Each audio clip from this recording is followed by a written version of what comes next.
Hello everyone, welcome to English. நீங்க இங்கிலீஷ்ல உங்க பேஸை ஸ்ட்ராங் பண்ணணும்னு நினைக்கிறீங்களா? அண்ட் அதோட ஒரு சின்ன வித கிராமர் கன்ஃபியூஷன்ஸ் இல்லாம ஈஸியா இங்கிலீஷ்ல பேசணும்னு நினைக்கிறீங்களா? அப்போ மறக்காம நம்ம சேனலை சப்ஸ்கிரைப் பண்ணுங்க.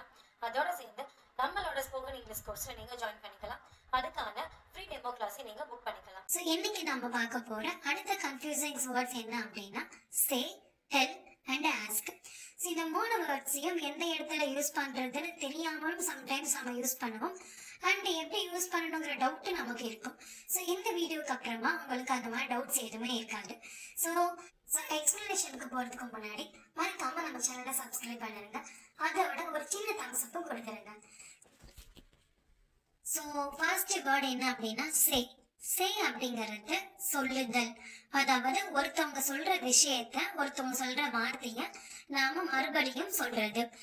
இதுல எது முக்கியம் அப்படின்னா அவங்க சொன்ன வார்த்தைகள் தான் முக்கியம். அவங்க என்ன விஷயம் சொன்னாங்களோ அதுதான் முக்கியம்.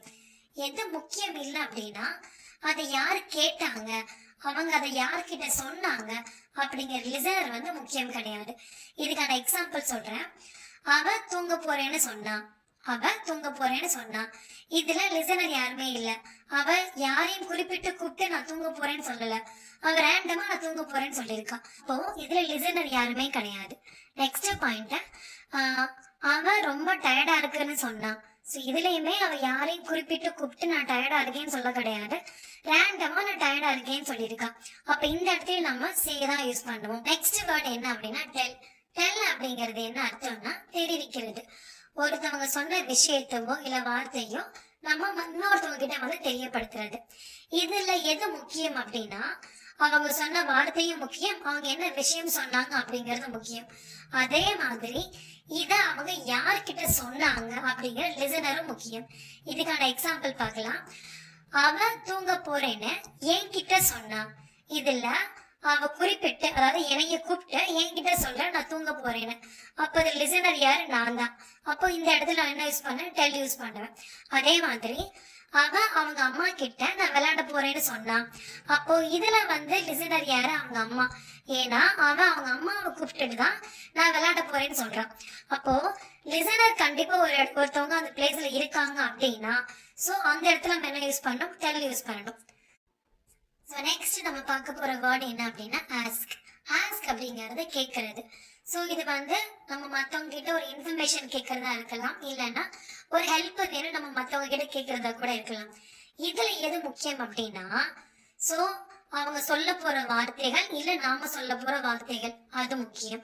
அதே மாதிரி யாருக்கிட்ட சொல்ல போறோம் இல்ல யாருக்கிட்ட கேட்க போறோம் அந்த லிசனர், இது ரெண்டுமே இதுல முக்கியம். ஸோ இதுக்கான எக்ஸாம்பிள் எப்படி வரும் அப்படின்னா அவ என்கிட்ட நான் நல்லா இருக்கேன்னு கேட்டா. அப்போ அவங்க என்கிட்ட நீ நல்லா இருக்கியான்னு கேக்குறாங்க. இதுல யார் கேட்டா அப்படிங்கறதும் முக்கியம், யார்கிட்ட கேட்டாங்க அப்படிங்கறதும் முக்கியம். அதே மாதிரி அவ அவனோட ஃப்ரெண்ட்ஸ் கிட்ட எனக்கு கொஞ்சம் ஹெல்ப் பண்ண முடியுமான்னு கேட்டான். அப்ப இதுல இவன் கேட்டது இதுவும் முக்கியம். அவ யார்கிட்ட கேட்டா? அவங்க ஃப்ரெண்ட்ஸ் கிட்ட கேட்டான், இதுவும் முக்கியம். இப்போ சிம்பிளா சொல்லணும் அப்படின்னா சே அப்படின்னு நம்ம யூஸ் பண்ண போறோம் அப்படின்னா அங்க நம்ம சொல்ற வார்த்தை தான் முக்கியமா இருக்கணும், தவிர லிசனர் யாருன்னு நம்ம சொல்ல வேண்டிய அவசியம் கிடையாது. அடுத்து நம்ம டெல் யூஸ் பண்ண போறோம் அப்படின்னா சொல்ற வார்த்தையும் முக்கியம், அதோட சேர்ந்து அதை யாரு கேட்கிறாங்க அப்படிங்கிறது ரொம்ப ரொம்ப முக்கியம். நெக்ஸ்ட் ஆஸ்க் அப்படிங்கிறது என்ன அப்படின்னா நம்ம விஷயத்த கேள்வி கேட்க போறோம் அப்படின்னா, ஹெல்ப் கேட்க போறோம் அப்படின்னா அதை யாருக்கிட்ட கேட்க போறோம், யாருக்காக கேட்க போறோம் அப்படிங்கிற சேம் லிசனரும் முக்கியம். அண்ட் அது யார் கேட்கறாங்க அப்படிங்கிறது முக்கியம், யாருக்கிட்ட கேட்கறாங்க அப்படிங்கிறது முக்கியம். ஸோ இதுதான் சே, டெல் அண்ட் ஆஸ்க். இதுக்கு மூணுக்குமான டிஃப்ரெண்ட். ஓகே, ஸோ இதுக்கப்புறம் நீங்க யூஸ் பண்ணும்போது கரெக்டா யூஸ் பண்ணுங்க. அண்ட் இன்னும் நீங்க உங்களை அட்வான்ஸ் பண்ணுங்கன்னு நினைக்கிறீங்களா? then let's connect with English to English. Thank you. Hello everyone, welcome to English. நீங்க இங்கிலீஷ்ல உங்க பேஸை ஸ்ட்ராங் பண்ணணும்னு நினைக்கிறீங்களா? அண்ட் அதோட ஒரு சின்ன வித கிராமர் கன்ஃபியூஷன்ஸ் இல்லாம ஈஸியா இங்கிலீஷ்ல பேசணும்னு நினைக்கிறீங்களா? அப்போ மறக்காம நம்ம சேனலை சப்ஸ்கிரைப் பண்ணுங்க. அதோட சேர்ந்து நம்மளோட ஸ்போக்கன் இங்கிலீஷ் கோர்ஸ்ல நீங்க ஜாயின் பண்ணிக்கலாம். அதுக்கான ஃப்ரீ டெமோ கிளாஸை நீங்க புக் பண்ணிக்கலாம்.